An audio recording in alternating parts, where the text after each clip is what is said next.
My name is Michael Guzman, and this is the Awakening series where we seek to infuse the movement with voices and resources and inspiration for today's challenges. Today, I've got the privilege of being here with Pastor Joshua Brandt, who is the chair of the Committee on Credentials, among many other hats that he wears. But that's kind of the hat that he's going to be here with us. Joshua, thanks so much for being here, man. I'm really glad to be here and have this conversation, Michael.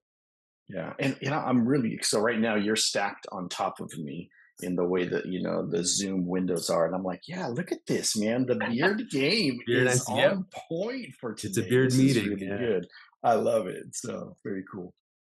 So hey, I know I've heard of you. You and I sat down for really our first conversation not too many weeks ago, Right. uh, but I had people, like I had said that first time, say, "Oh man, you guys should know one another." Maybe it was the beard in common in the glasses. Who knows? But for those that may or may not know you, give us a little bit of background. Like what's your story for like when you first surrendered to Jesus? We'll go way back.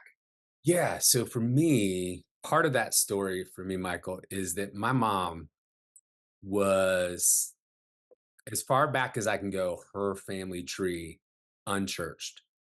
Mm, I don't know because they're not around now to ask them, were they yeah. agnostic or like, were they against God? I just don't know. It's really hard Hmm. for my mom's family to, get a hold of where was Jesus. And so Hmm. when my mom was pregnant with me, that was throughout the year of 1974. Uh, During that time, everything that had happened on the West Coast with the Jesus movement, what I said, what had happened on the shores Mm, of the Pacific Ocean had made its way to the shores of Lake Erie in that's Ohio. awesome. Yeah. So in my mom and my dad at that time, a lot of stuff happening in their life. So I don't know what took my mom to that church service, but my mom was radically saved when she was pregnant with me. Come And on. so that's part of that connection with Yep. me and Jesus, because when I was about 6 or 7, I was at a vacation Bible school, sitting on the rug. It was story time. I'm really sure it was in the sanctuary of this church outside of Miami, Florida.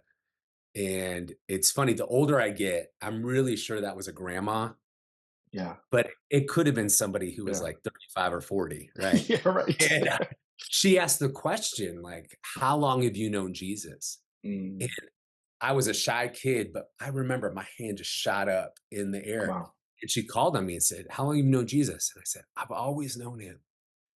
And she said to me, that's impossible. Mm, And it's been interesting. like a journey over these last 40 some years to go, no, that there Yeah. Jesus was with me because he met my mom when I was Yeah. in the womb, and grew up going to church. That real time, there was an evangelist who came to our church, and this evangelist wouldn't do a revival until he'd been to the church to check it out. Oh, And so it was like in that pre-revival, like yeah. whatever God was doing in me, I couldn't even wait to the quote unquote right week to do it. But Yeah. I went up to the altar. I remember one of the elders of the church met me there. Mm, And, as a kid who at that time, dad wasn't in the picture, to have a man meet me at the yeah. altar, pray with me, um, you know, be real in that conversation about Yeah. Jesus. I Yeah. didn't get the simple prayer at the altar in that moment. It's like, let's Yeah. dig deep. And so it's just been a journey That's of cool. following after him, That's awesome. over and over and over again. Yeah. Yeah. Was that a Church of God church, or were you guys connected to No, some other? no. I know the first Sunday I was in church Yeah. because I was baptized Catholic and I had the candle, right? So my dad's family Yeah. was generationally Catholic. That Yeah. church in Florida was Presbyterian. From when I was 10 until early 20s, I was in an evangelical friends church, a Quaker church, Nice. pastored by a holiness pastor. So I was getting some holiness stuff. That's really cool. Yeah. Yeah. So I'm the old school come outer for those who know, our history. And it wasn't until I was about 21 years old, Okay. found the Church of God, or it found me, one of the ways that Yeah. worked. Oh, so cool. That's good. What about at that point in life? So you've come to Mm. Jesus, you've kind of always met, and you can see the fingerprints of John the Baptist stuff in there, even while you were retelling it. That's cool. But when did you begin to sense a call to ministry, and what was that like? Yeah, so there's 3 significant moments, Michael, and it mirrors those church groups I said I Hmm. was with. Mm-hmm. I was 3 or 4, I'm not sure when. My parents have told me I told them I wanted to be a priest when I grew up Love because we're it. in the Catholic Church, and Yeah. the joke I've told, which isn't the truth, is that's why we left the Catholic Church. They said, "We want grandchildren someday, so we've gotta plan ahead now," and I don't remember that. I remember being in Catholic church, like, that's Yeah. my early one of my earliest memories in my life. Hmm. Uh, but when we moved to Florida, we were caught up, um, in a church that went from 200 people to over 800 people in 2 years, Oh wow. Okay. in the early '80s, and the pastor there at that Presbyterian church was named Harry Reeder. Okay. So I'm sitting at the table as about a 6 or 7-year-old.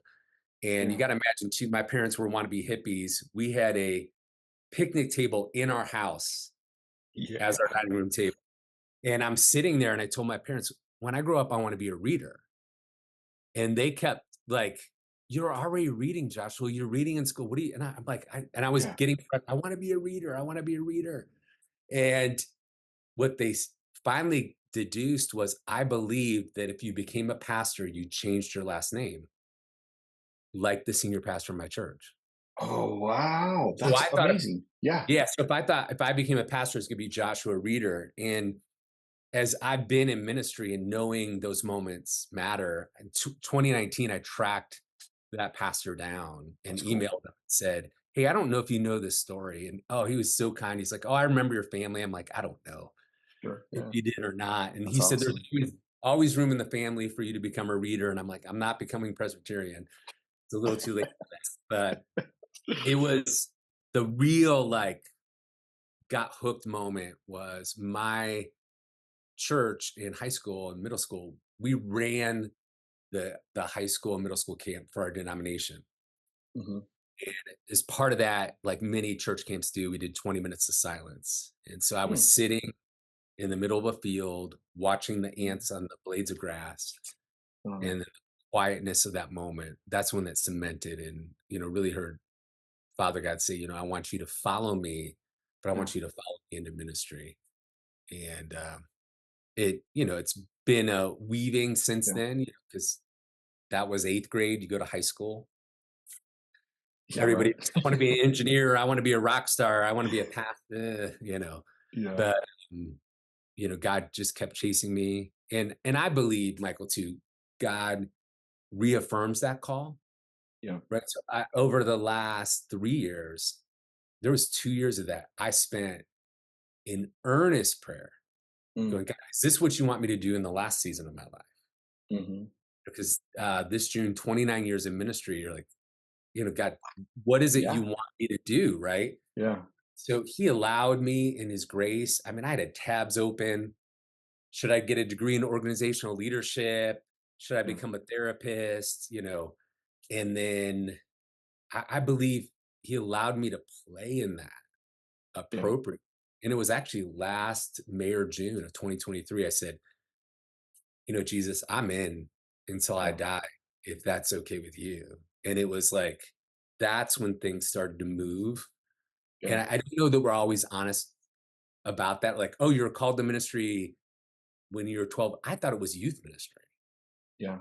Yep. right? I thought it was, and then I thought it was worship ministry. And then that call on our life evolves. Yeah. And I don't know that I got recalled a year ago, but Sure. definitely reaffirmed Yeah. That's cool. God's up to. Yeah. So what does ministry look like for you now? So again, like I said Yeah. on the front end of the call, here we're talking kind of committee on credentials, but what does ministry look like for you besides Yeah. that? So March 1st, I became the associate state pastor or regional pastor for the Church of Hmm. God in Michigan. Love it. After nearly 29 years of church ministry. Yeah. Um, and, so it's been fast and furious since March 1st. We're recording this the end of July, and Yeah. I've driven over 12,000 miles. Oh my goodness. That's how I explain it to people when they're like, "Joshua, what are you doing this new job?" I'm like, "Let me show you my odometer." Yep. And, and so part of that is, my personal heart is ensuring that pastors are seen and known. Yeah. Yep. So, sometimes I'll get a call, "Hey, can you do a Zoom meeting?" I'm like, "I'll be there," because I just Perfect. want to be in people's presence. So we have about 93 to 95 churches in Hmm. Michigan. So Yeah, partnering that's a with lot. them, and we're in a process of thinking about 30-year goals and where we want to see the Church of God in That's Michigan good. 30 years from now. I mean, I'll be 79, so I don't know that, but the way I've been talking about it is I can't wait for someone to knock on my door or whatever a phone Yeah. call looks like 30 years from now, Yeah. right? And say, "Hey, pastor, let's talk about what God's done in Michigan." And That's uh, good. and so loving ministry, loving my wife. We've been married 27 years, Oh, that's good. 3 Congratulations, adult man. daughters, so that's a new, Yeah. good, weird season. Um, Went back to school starting in January because I didn't have enough Yeah. going on, Yeah.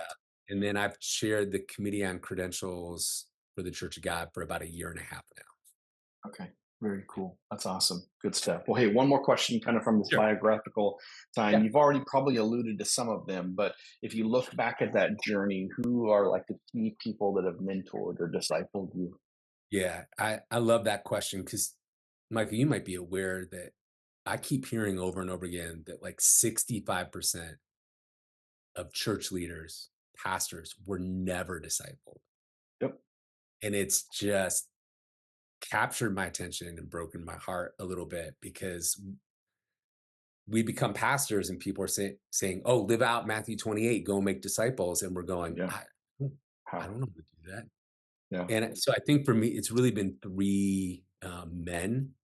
Um, and I believe in mothering and fathering Hmm. spiritually. And so for the third one, I'll use that language. But really, first was my youth pastor. My Hmm. youth pastor in the church where I grew up came to the church like right when I was entering youth group. And that man's still youth pastor at that church today. Wow. He That's now does awesome. youth and missions, but like we're talking like 30 years, the same church, loving Jesus and caring for teens. But I was telling my wife the other day, like, it wasn't just that we were going for lunch and he was caring for me. In sixth grade, he invited me into the leadership team. Hmm. Like once a quarter, the youth ministry team and about 5 or 6 youth would plan the whole Yeah. quarter. And so I gotta need to remember, hey, the reason I'm in church leadership is because since I Yeah. was 12, Yeah. You got invited to the by the time I table. was 18, I'd done that like 20 some times. And so I've lived in marker Yeah. boards and visioning so long. So I now realize he wasn't just discipling me Hmm. in following Jesus, but discipling my heart. And then I had a season where I didn't have any mentors. Even though I was an associate on staff, there were like some misses. And Kermit Wilson, who's now in Alaska, Yeah. Yeah.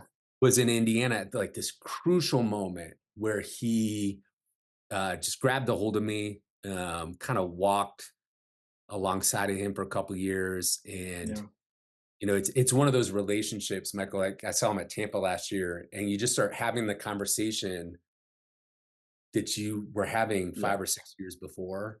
Picked up right from there. Yeah, and so he's been huge, but the biggest influence in my life, and I claim him as my spiritual father, is Bob Moss.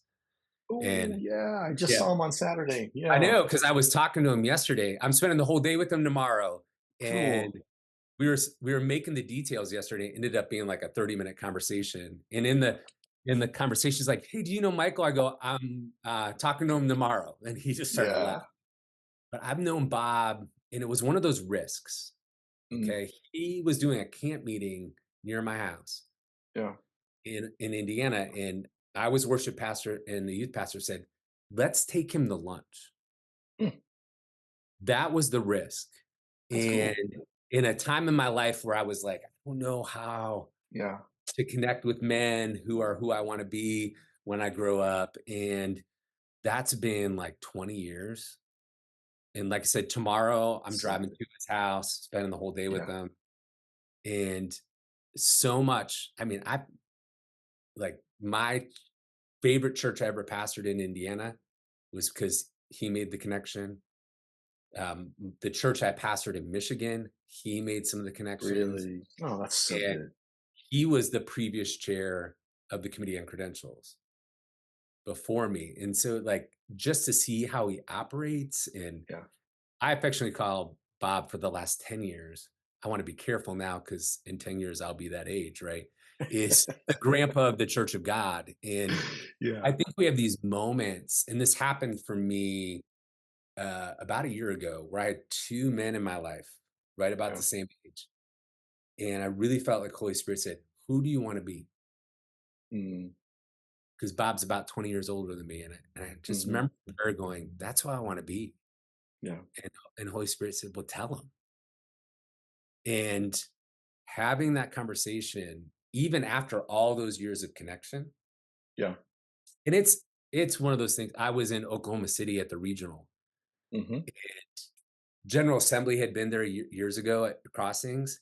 And Yeah. so I found this bench and I sent a picture to Bob, because after it was a time in my life where I kept coming in second Oh, for stuff. Like, there was an yeah. opportunity to pastor a church, they chose somebody else. And I Yeah. was sitting there, I was probably thinking about it. And Bob just sat down and over the next 30 minutes said, "Here's all the times you don't know about in my life."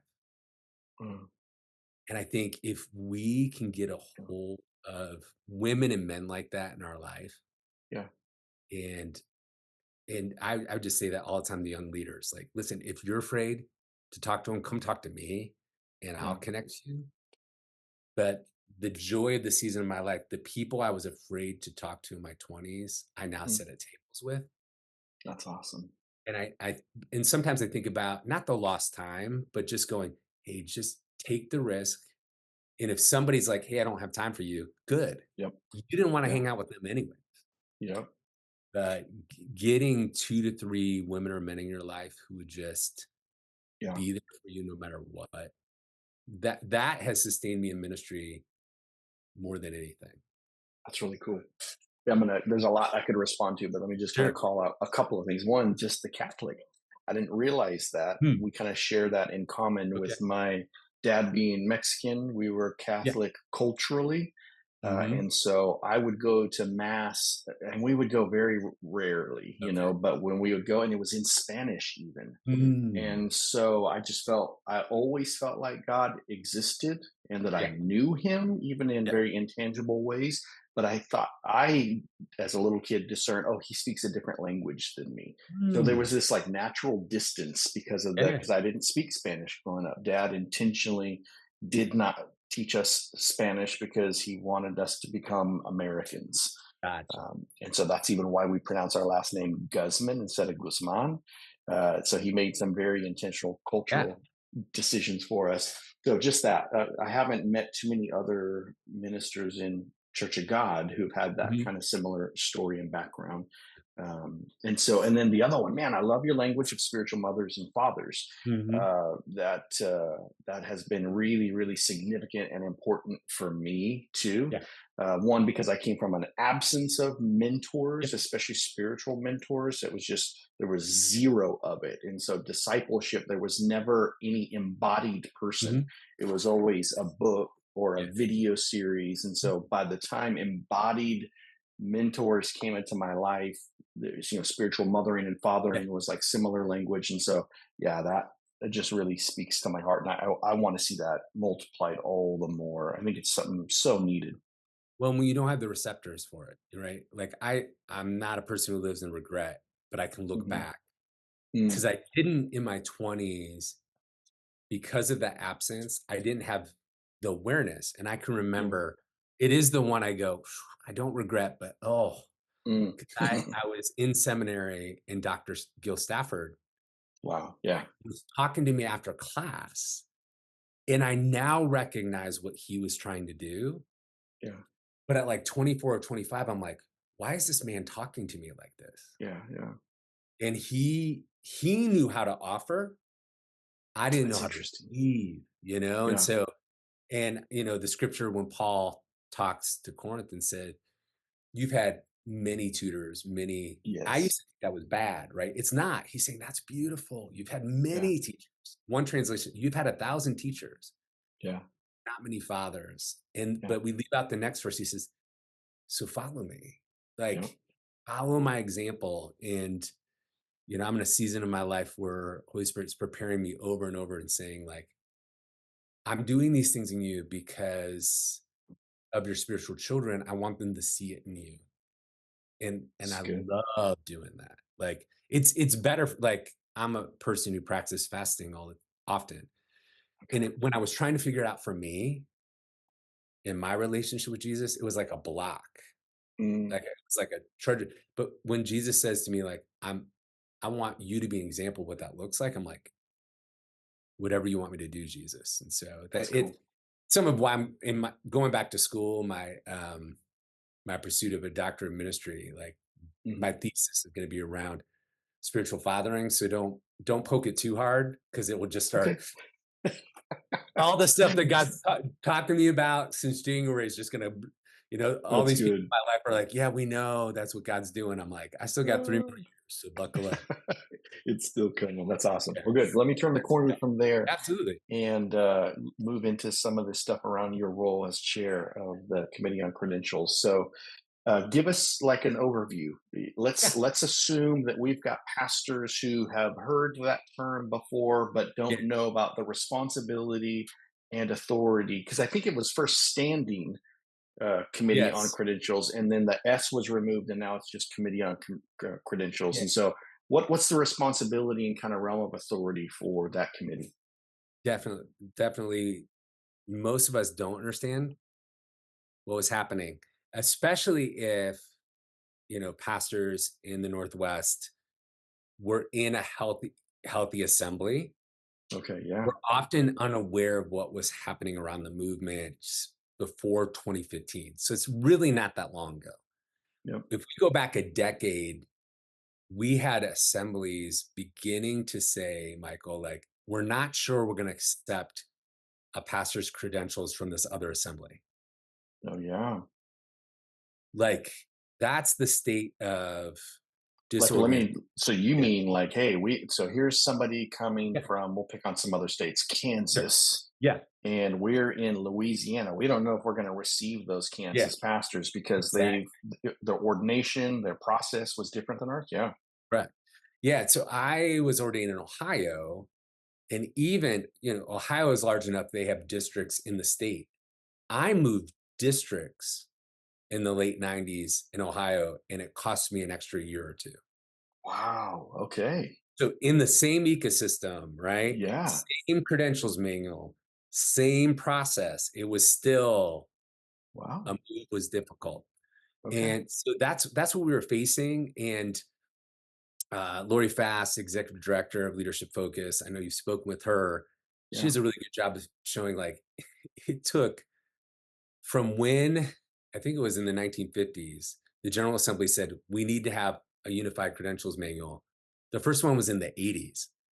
Like we preach unity, but unity around credentials has been difficult to Yeah. find. And so even though that had been happening for about 30 years, where we had the same credentials manual, there was a new credentials Congress. And so that committee of credentials or on credentials is Hmm. meeting to make and produce what became the 2017 credentials manual. Yeah. But as they were working on that credentials manual, that group began saying, hey, the world is changing quickly. Hmm. And if we're just going to do this every 5 to 6 years, what happens in between? Yeah. So that was one of the issues in the movement they were looking at. So in 2017, we were all gathered in Kansas for the General Assembly, Hmm. and a lot of people misremember. They think we Mm. voted on that 2017 credentials manual as a General Assembly. We did not. Okay. We voted to create the Committee on Credentials. Oh, yeah. See, I would have thought the way that you first iterated. Yeah. Yeah. And people are like, oh, we voted on it. I'm like, listen, I was there. I was just as confused as you are. And I was on the ballot, right? So I've been on the committee of credentials since 2017. Okay. Okay. Even when I got that call, they're like, we're forming this thing called the Committee of Credentials. They didn't really understand what it was, right? So you're Yeah. like saying yes to be on the ballot. And then it's, if you've ever been on the ballot for anything or a big general assembly, you're like, okay, you're using that because it's usually one person against another. You're like, okay, Jesus, this one's up to you. Yeah. Oh man, I've been there. Yep. Yeah. And so that 2017, this is what they said. So we're going to create this committee, originally called, you're correct, the Standing Committee on Credentials, because in the Church Yeah. of God, we have a couple standing committees. We have the Hmm. bylaws committee, the business committee, and then the committee on credentials. And it was made up of 17 people. The chair is represents Church of God Ministries and is appointed by the general director. Okay. So the first chair was Barry Callen, and Yeah. then Bob Moss, and then right when I Yeah. was about to hit my term limit. So Oh, I'm that's great. Yeah. talking to Jesus, like, hey, Jesus, you must really want me involved in this. And the good news for the Committee on Credentials, though, is it's representatives from across the movement. Yeah. So you do have several regional pastors. We have members of credentials committees from across the movement. There's a representative of a church over 1,000, one over a Oh, nice. church Good. of about 500, one of a church under 100. Yeah. And I was a representative of a church of about 500 when I was on before. And, those first couple of years were like, what are we going to do? Right. Because Yeah.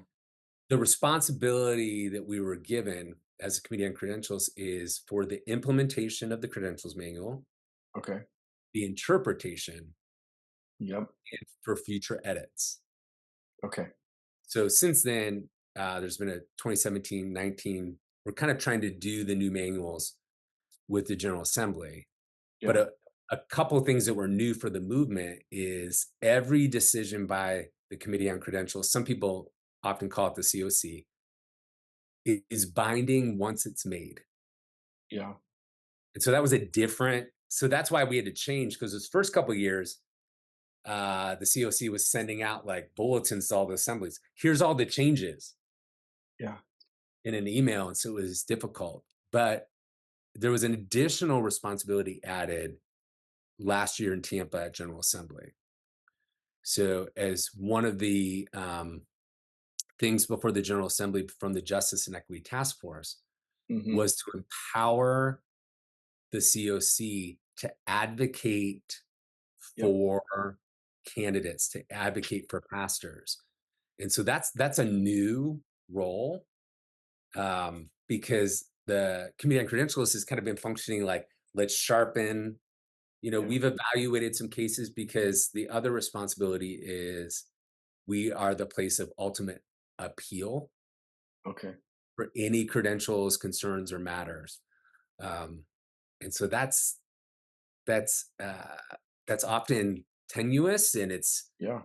looking at things wisely and as a group. But you know, for me, it's okay if I hit pause and kind of back up a second, like Yeah. Sure. because somebody's watching, they're thinking like, do credentials matter, or how did you get involved? Like, so I was asked like now 14 years ago in Indiana to be on a credentials team, and I was like, did they did they mess up, or like that wasn't my passion, right?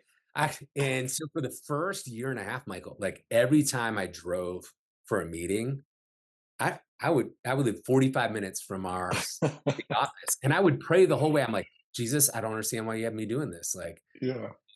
I don't think this is like my passion, right? Yeah. Um, Credentials people, and it's awesome, tend to be on like disc profiles, like C's, like Yeah. they want to cross all the T's, dot all the I's, and what really transformed my heart was sitting with pastors and leaders Mm, and hearing their stories, like we've talked about already. Like, hey, yeah. let me tell you about how I met Jesus.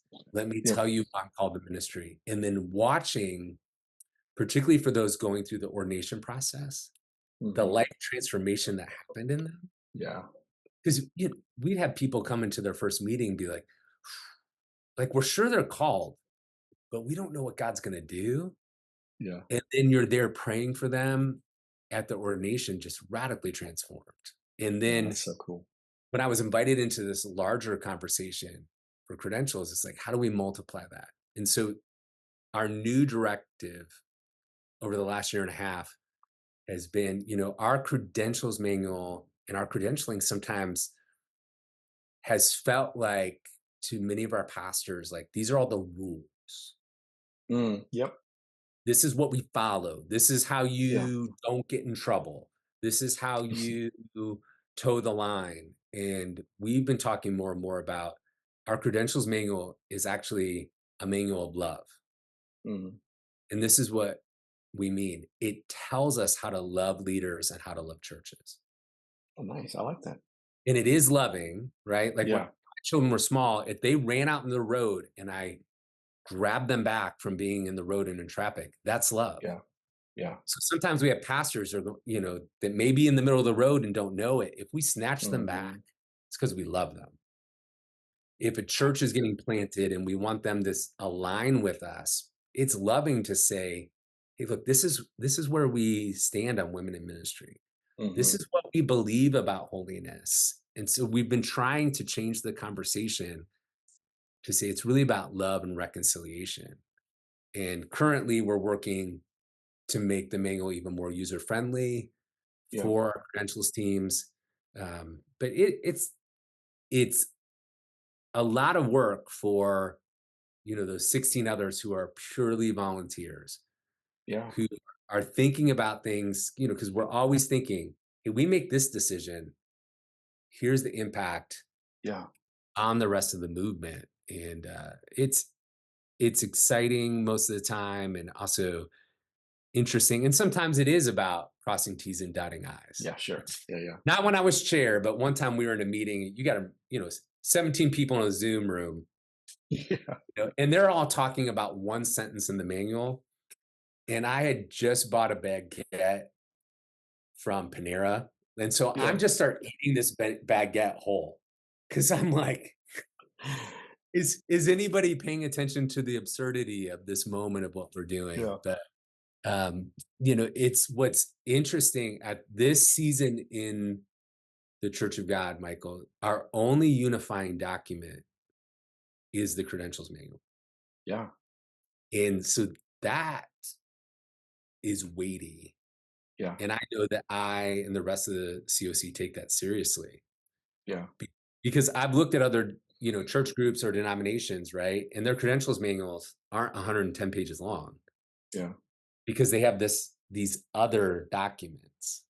Yeah. But, when we put something in there, all of our churches and all of our credentialed pastors, we're responsible for that. So we're Yeah. taking that conversation very seriously. Awesome. I appreciate that. Yeah. Great scope and to understand that. And I like the way that you landed with it being weighty. I've said, like, oh, wow, this is something in Church of God that actually has teeth, but I'll Hmm. reframe it around like what you've just said with love, too. I think you could then say, honestly, then it's like an authoritative Yes. message of love, then. Um, and so, yeah, that's great. What kinds of issues or changes are you guys working on now? I mean, you've talked editing, you've talked Yeah. justice and equity task force with the 23. What kinds of Mhm. issues are on the conversation? I get it, Yeah. confidentiality and all that kind of stuff. So speak within the Sure. parameters that are Yeah. right for you. I think what we've realized, and when you have a manual this large, and it's really trying to think, how are our assemblies, how are our credentials teams in those assemblies, and then how are pastors and leaders using this document? Okay. Right. So I've served, like I said, I've served on credentials teams in 2 states. And so I've watched it happen. Like you pull out the manual, you're like, oh, well, now I need to refer to section 3.3.3. And people go, yeah, we'll just put that back on the shelf. Yeah. So one of the simple thing we're going to do, I mean, and I encourage everyone to do this. I always use the PDF and search. Like, Oh, I don't yeah. I don't feel bad, like, when I'm in a meeting and someone says, "Well, what does the manual say about this?" I don't I I That's can't good. memorize the whole thing, but, Yeah. we're gonna hyperlink it internally, but we're also trying to put things together in a way that makes sense for Mhm. the people who are actually using it. Oh, I love it. Um, we're also looking at, hey, how does this apply across the movement? Because each of our 49 credentialing bodies are unique, Yeah. and some of them have different. So we have to write it in a way that it applies across the board. But we're also thinking through, like, how does this impact um, our brothers and sisters who are Spanish speaking? Yep. We had good conversations in the last month or so with the concilio, right? Mhm. Chile de Espanol, sitting with them and saying, okay, how is this impacting the people that you are watching out for, the people that you care for? And had some good and hard conversations in that. Mm, that's good. Asking ourselves, does this make sense? And then a point of emphasis for the entire committee on credentials is, let's look at section 7, kind of has this life of its own. Like, Okay. most of our pastors on our credentials teams, if I said, what's in section 8 or section 2 of the manual, they go, I don't know. And if I say, what's in section 7, they're like, that's the one that talks about how you get in trouble, right? It is. It lists what needs an investigation, what needs discipline, what needs coaching. Yeah. And so we're looking at that to make sure that that's clear. And then a place that we're also going to be looking at in the next 6 months is, we also credential churches, Mhm. and that gets Mm. missed across the movement, right? Yeah, you're right. And so when we approve a church, it's similar to saying, hey, a Yeah. pastor is ordained. And there's a list, but it's kind of unwieldy of what it Mhm. takes to be recognized as a Church of God congregation. And we're not looking to, like, nail that Mhm. down, because some people said weird questions like, well, how many people? That's not what we're talking about. Yeah. Trying to make that clear for our churches. Yep. You know, 'cause, here in Michigan, we use that. Like, if somebody says, "Oh, we want to be a church of God," okay, let's look at this list, Yeah. and it doesn't work just to hand people that list, and so that's an example of what we're trying to do. And then we also are required to respond to any decision by the General Assembly.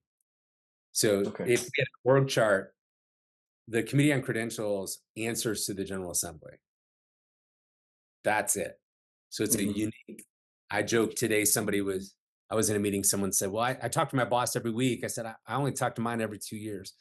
And so but one of the things that came out of last year that was really powerful is, and we've created this, it'll be announced this fall, but um, it was part of two things we did. We have an already ordained track in leadership focus that's Okay. empowered by the Credentials Manual.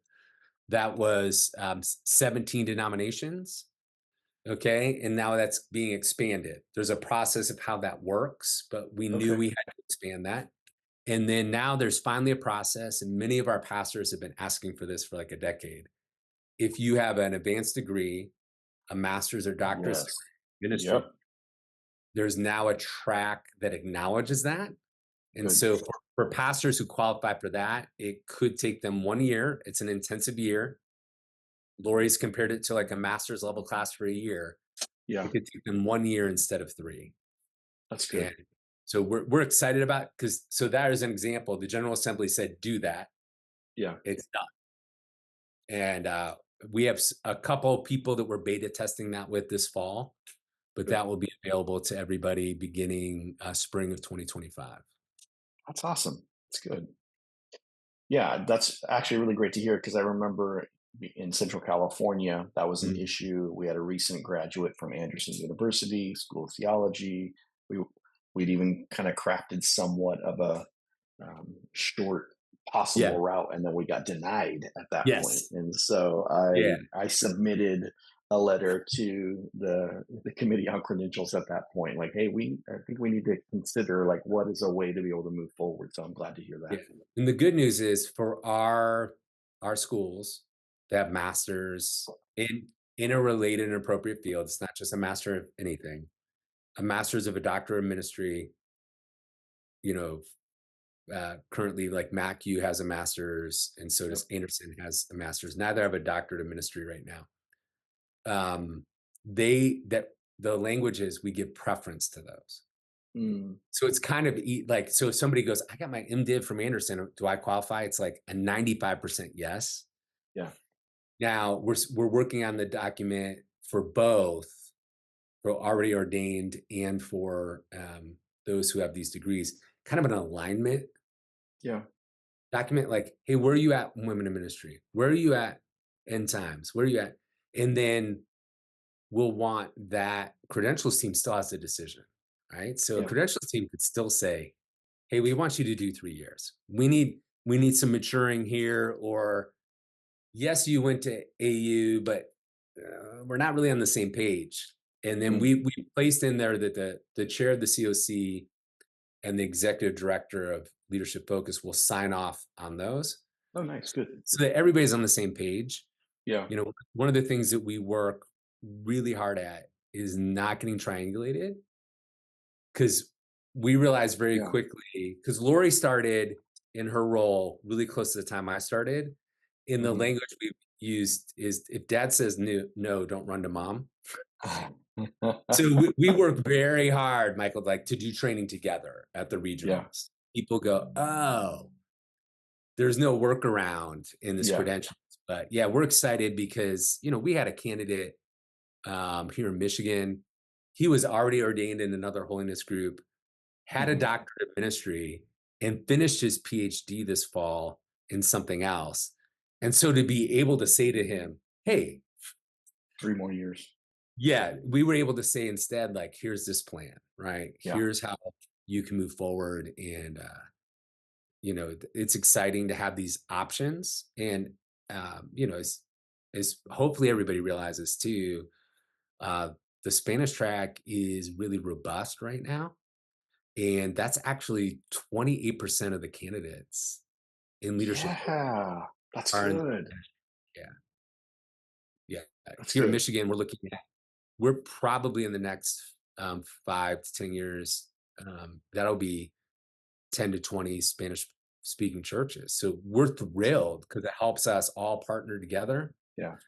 And so we're looking at the same with this. We know that people are leaving some other denominations, or our churches will get a Yeah. pastor, and to be able to have them credentialed with us is huge. Yeah. And Makes a huge difference. That's we don't good. want to lose somebody with experience and a master's degree going, well, I'm going to go get ordained with a different group. Yeah. Yeah. That's awesome. Well, hey, to drill down into Yep. a specific topic, then I Hmm. remember last year in 23, because again, it's like, at least on my end, committee on Sure. credentials, like you said, hey, I think about it maybe every couple of years or as the manual Right. comes out, not an entity on mine. But I remember hearing credentials on committee come out as Chaga Firm came about. Hmm. Yeah. And so as Chaga Firm comes out, the website is there. I'm watching Hmm. people digest and conversations take Yeah. place. Um, wh- One, what's the intersection with like Chaga Firm and Yeah. Committee on Credentials and how that plays out? Maybe we can start Yeah. there. Yeah. I think that it's a couple of things are important. And one, just in case somebody's watching this and saying, I wish Joshua would be more specific on a couple of things. Mm, We currently have somebody in the movement whose credentials were revoked by their assembly, who's appealed to the Committee on Credentials. okay. So in this whole conversation, I feel like here's this whole part Hmm. that, because we're currently reviewing that appeal, can't talk about it. Doesn't mean I can't talk about it at all. But I just, in case Understood. somebody's watching and go, why didn't Joshua talk about these things? That's Yep. why. The Yeah. same as, I actually met with an assembly today about appeal about something completely different. Hmm. If you asked me a question that was so close to that, I would Yep. get Similar uncomfortable way. silent, right? Yep. And Yep. so there's several pieces. Is one, you know, it's causing us to look at our manual. in a couple places, right? Because I Hmm. think there's some things, Michael, we assumed that this moment in the movement's history are exposing, right? So, for example, in section 7 that I mentioned, I've always operated on this idea that we're always working towards reconciliation whenever possible, right? Yeah. So if a pastor comes and let's just say they were really bad with money and they Hmm. embezzled money, like that's not a death sentence to their ministry. Instead, we go, hey, can we figure maybe you just didn't understand the rules. Maybe you didn't, Yeah. if we have somebody who had a really messy divorce, right? We're like, Hmm. hey, maybe you're going to need to take some time out, but here's the steps we want you to take. But here's the thing, it never says that explicitly in the manual that reconciliation is the goal. Yeah. It was And an so, assumed, even in your yeah, head, not necessarily yeah, explicitly. Yep. yeah. So this has caused us to say, okay, we need to make that. And I'm not saying, hear me. It's what we're told we're to be at peace with everyone as far as it's possible, right? Yeah. But trying to make that clear. I think the missing piece that we've realized, and I've heard this across the movement, is how do we codify, have the conversation first, Mm. right? Hmm. So, what we've realized in talking to pastors from across the United States, um, you know, there are those who, I mean, I heard of one instance where a pastor had the same name as somebody who signed it. Church got affirmed, Interesting. Yeah. and they got a letter saying, "Hey, you're going to meet with the investigative team," and they're like, What are you talking about?" Yeah. And that just So same exposed. name, Yep. no conversation, completely stripped of relationship. Yeah. Yes. And now I'm It's, being held like yes. to account at a on a very Yeah. large issue. Yeah. It was actually one of them was a friend of mine, and he went to his senior pastor and goes, "That person with the same name isn't me." They were just like, Mm. and that I think shows the anxiety, right? Mm. So I think the reality is, um, is the COC is in this position to receive appeals, right? And Yeah. so we can partner with assemblies ahead of time who are saying, "Hey, we're having a hearing for the first time," right? So that's actually happened in our movement in the last 6 months. The ability for there to be a hearing was established in 2017 and 2019. The first one to ever happen was 2024. So yeah, about Okay. anything. Yeah. So it is also like, how do we help one another? How do we have good conversations Yeah. when there is disconnect Yeah. about belief? Because some people, I have some conversations going on right now. They said, "Well, Section 7 doesn't work when somebody has a difference of belief." I said, "No, it should. Mm. It it should, because if what I read in there is there's conversation along the way, Hmm. it doesn't mean that we're going to end up in agreement. And sometimes that means someone needs to move on or move forward in their life and ministry apart from us, and that is Hmm. painful and hard. But we where we're sitting right now over the last year is, we want to partner with assemblies to help them follow the manual well, Yep. even in these really hard and in understandably emotional moments. But the manual is created to safeguard those moments. So I think that conversation can happen, and we hope the Yeah. growth and understanding happens. Yeah. Uh, and is that happening everywhere? You know, it's a really um, complex. I think I use that sometimes too easily, like because everything in life is complex. But my encouragement, even over the last years, I've talked to some regional pastors or committee team members, and they said, "What we're going to do is have the conversation first." And I'm like, Yeah. how do I applaud that? Right? Because Yeah. um, understand someone's story and someone's heart and why. But we do have a responsibility, um, towards orthodoxy and orthopraxy.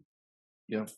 And I'm in some good conversations I've had because, as some people can imagine, my inbox can be full from all Yeah. sides of whatever issue we're facing as a movement.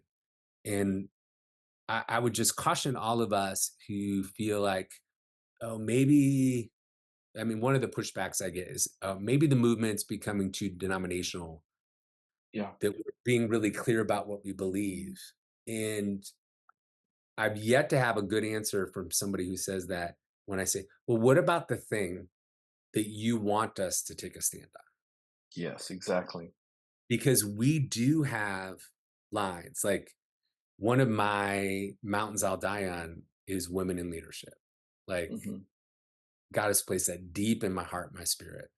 Yeah. And in Indiana, when I was there, we came to, in Michigan, we won't ordain somebody. We've had people come through and say, they'll write their theological statements and we read it and go, you're not on the same page. You got a year. Hmm. And we're clear. And I've had people go, yeah, that's great. And I'm like, oh, wait, you want that clear line. Yeah.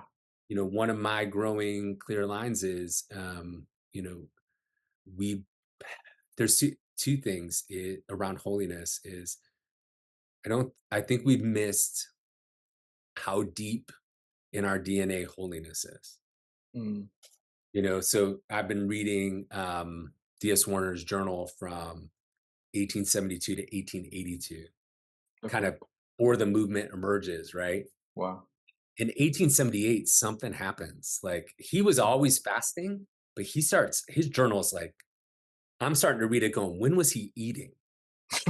It's almost like eating becomes his abnormal, right? Yeah. And but he's fasting for people's holiness. Wow. He's fasting for people to understand holiness. And one of the things that I've heard, I mean, this is personal, this isn't a COC stance, but I've heard some Yeah. people say, well, we've always been dissidents.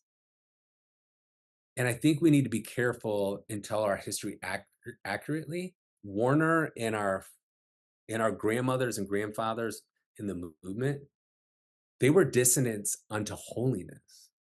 Mm. That's a very different thing. Like Yeah. Yeah.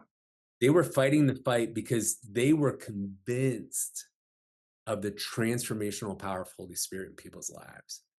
Yeah. That's different than whatever it is that I wish we were more about. Like I could say, man, I wish we focused on this more, but in our DNA, Yeah. but we live in this tension. And we all know this unity and holiness create this healthy tension. Hmm. And part of our we can find holiness groups easy and we can find unity groups easy, but finding those who embrace both. Because unity, we can think unity at all costs, but holiness Yeah. corrects that. And holiness can become isolationist, but unity corrects that. Yeah. And I think that, you know, and I'm not skirting the conversation about Church of God Affirmed, but I think that's what's at stake is that deep place in our DNA of who we've been, that we've Yeah. been, and it's not just because it's a book by John W.B. Smith, and it's not just because we learned it in school. Like holiness and unity were worth it, and they still Mm. are. And Yeah. so working for those, and so right now, you know, the COC will be impacted a year from now. If in our General Assembly a decision is made on a Yeah. statement around sexual ethics, the place I've already talked to some people, the place that will live is in our credentials manual. Yeah. But I want to be clear. Sometimes the credentials manual around this is also misunderstood. Mm. Is in the credentials manual code of ethics, it is clear that we offer pastoral care to everyone. We have said that as a movement, like, if I show up at a hospital, I don't get to decide who I love and care for. Yeah. If somebody walks into my church, I don't get to decide as a minister in the Church of God. Yeah. And so we're also living in a tension of that, which Yeah. I think is a healthy tension to say, Our movement has historically um, been non-affirming, but there's been in our history non-welcoming and non-caring and not Yeah. listening to the story. And I think a way that we've grown what I'm thankful for, I think, in the last year is the number of people who said, listen, I'm not affirming, but like I want to sit with you and know your story. Yeah. And people will wrestle, well, that's not good enough. I understand, but I hear a heart for people, and that's who we've always been as a movement, that I Yeah. feel has also been resurrected and kind of beating it differently again to say, hey, wait a minute. Yeah. I'm gonna sit with you. I'm gonna have a conversation with you. I want to hear your story and who you are. And as much as we can keep calling people to that at every level of who we are as a movement, that matters, Yeah. no matter what somebody's experiencing or going through. Good. I think to land the plane, then, just maybe one final question. I- And I'm wrestling with an application that's kind of like just for the general person listening versus my mind's been going kind of toward people who are on credentialing Sure. assemblies. So Yeah. I think I'm going to go toward the latter though. But what what would you ideally like a credentialing committee?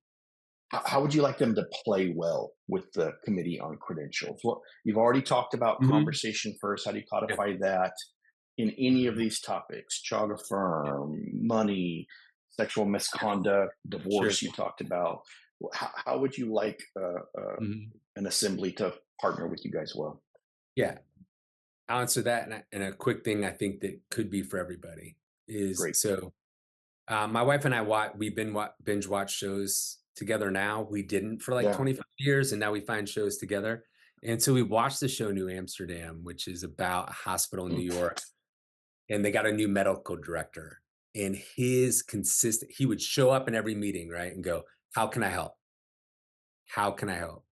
I would say to every credentials committee or credentials team member, like that is my posture, and that's the okay. posture of COC is like, Yeah.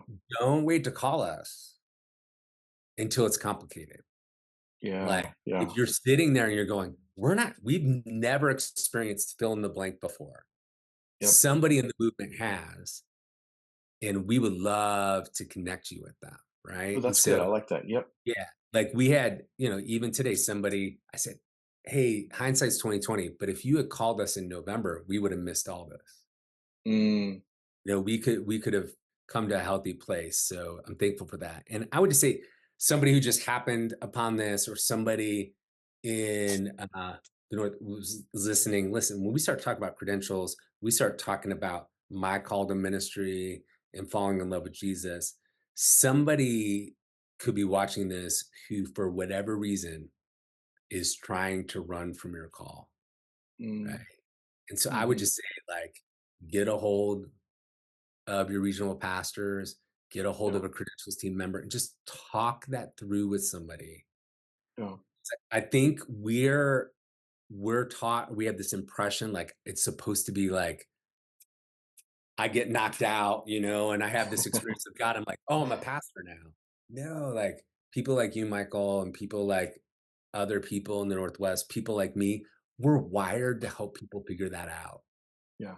Yeah. We just need somebody to go, man, I heard the word credentials and something weird happened in my spirit. That's good. Yeah.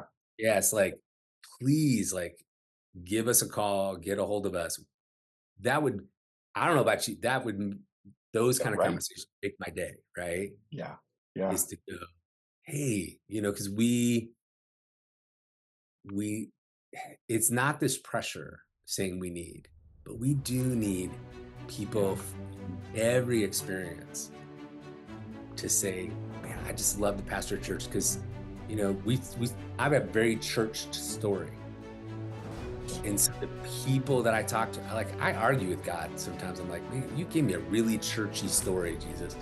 And he's like, that's why churches make sense to you. But we got other leaders. I talked to one last week who was like, oh, my career has not prepared me for ministry. I'm like, you want to make a bet?